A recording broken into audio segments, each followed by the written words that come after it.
Hi and welcome to another photography class.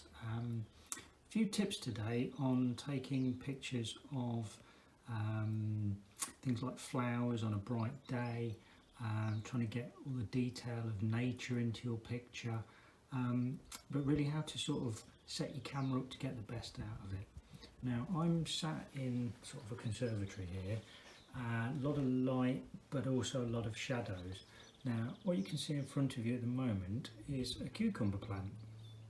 Yeah, I didn't realise they grew like this either, and this one will be up to the ceiling before we know it. So what we're going to do is I'm going to try and show you how to do this by using my camera in front of this camera, so you can see what I'm sort of playing with. So I'm using my trusty old digital camera here, my bridge camera. Let's just turn it on. Now, if you remember the golden rule of finding your basic sort of focal length, i.e. the length from the object you want to take a picture of to the sort of the lens on the camera.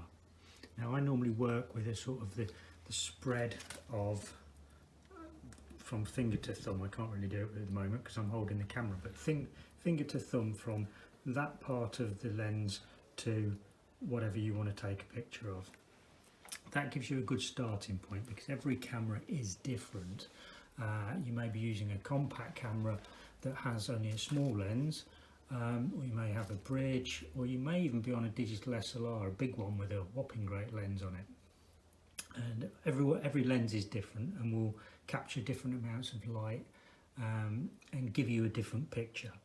So at the moment, if I'm starting at that kind of measured length, I hope you can see this without too much reflection, which, as we know, on a bright day is not great on these screens.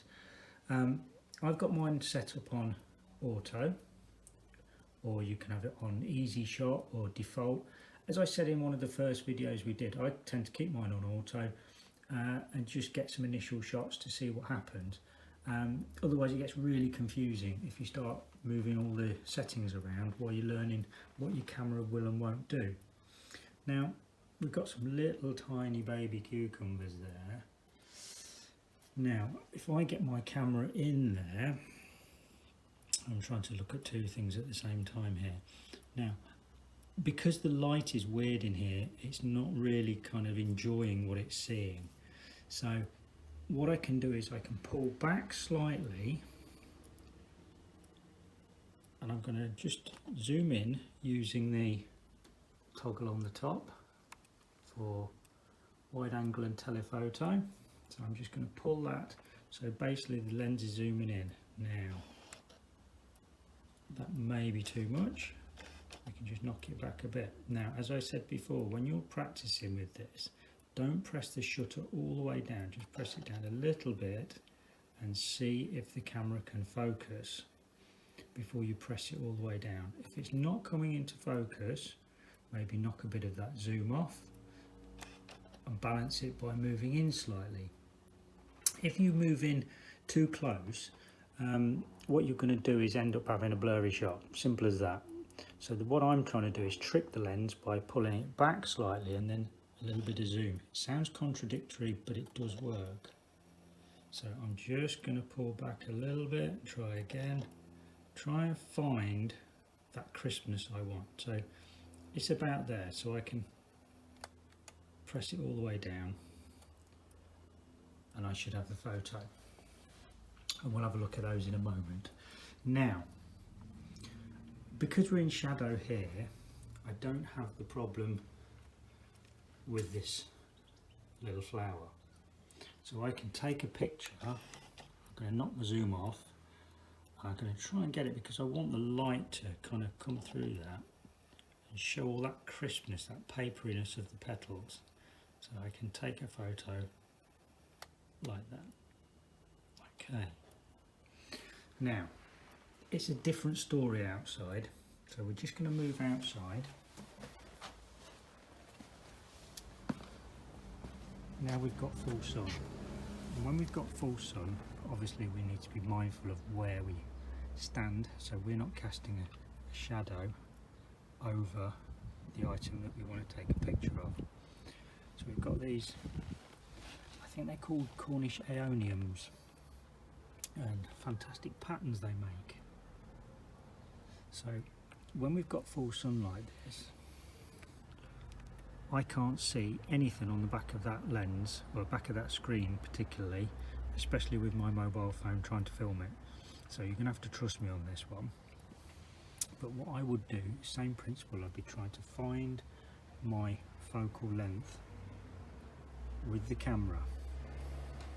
So I'm working in and out and trying that little focus button, that little shutter button, just hold it 2/3 of the way down before it'll actually click, to see what happens, to see if it is nice and crisp. I can wiggle my zoom in and out to see if that helps.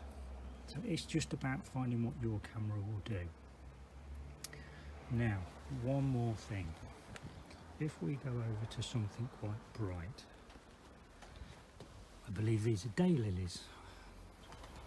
Now, the thing is with these, and anything that's really bright, especially white flowers or bright yellow flowers, is what you have to remember is, not only can you see a nice bright flower, but the flower is going to bounce the light back into your lens.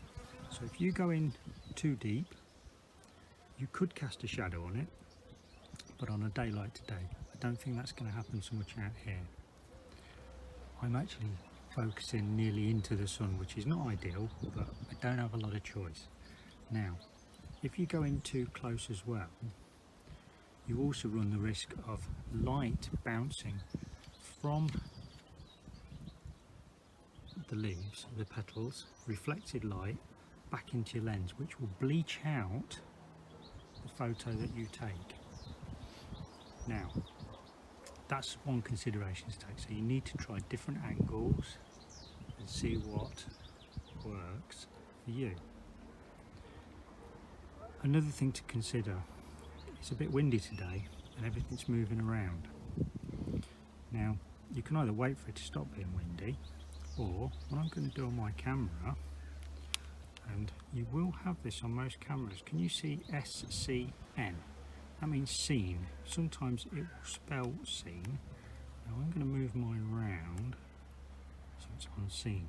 Now, I don't know if you can see this, but if I scroll down using my little up and down buttons, I am looking for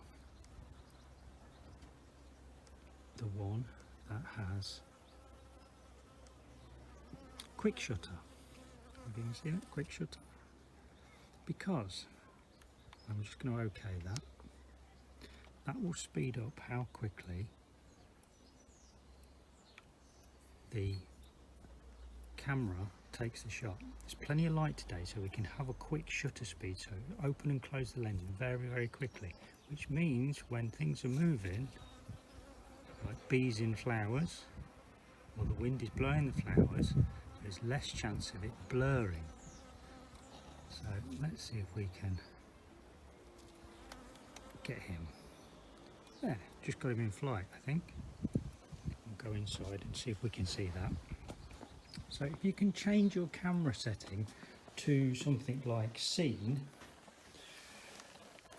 Now let's go back to, put it back to normal. It's always a good idea after you've done that. So I put mine back to auto, and I'm going to use my little playback button there, triangle and square, always playback.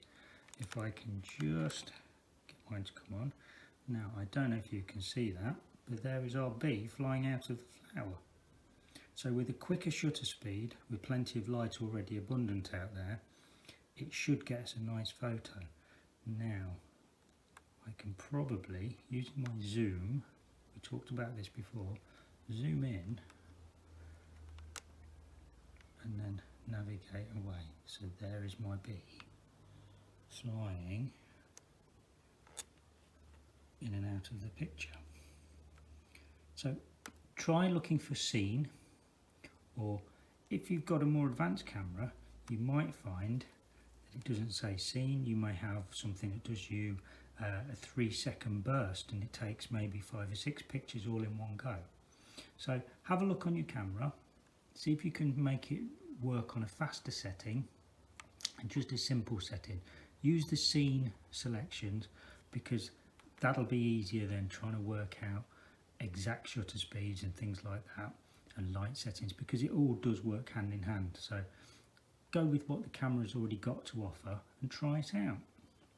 And as usual, let us see what your pictures look like when they come back, and stick them on the Independent Arts website.